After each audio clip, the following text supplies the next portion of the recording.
الله من الشيطان الرجيم.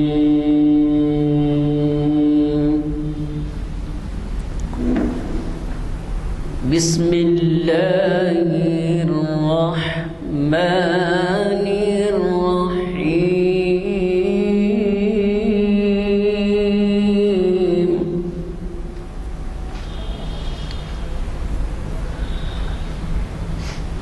يا أيها الذين آمنوا اتقوا الله وقولوا قولا سديدا يصلح لكم أعمالكم ويغفر لكم ذنوبكم ومن يطع الله ورسوله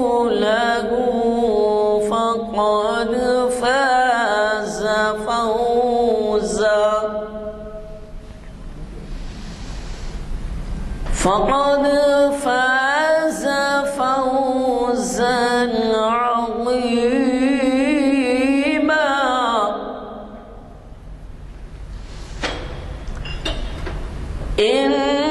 إنا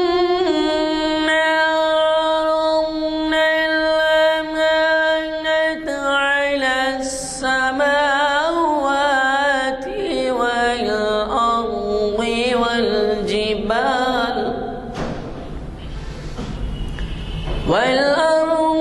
والجبال فأبين أن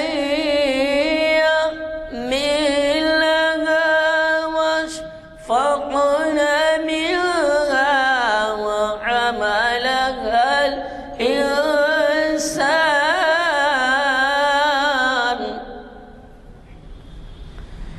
إنه كان ظلوما جهولا. ليعذب الله المنافقين والمنافقات والمشركين والمشركات ويتوب الله على المؤمنين والمؤمنات وكان الله غفورا رحيما.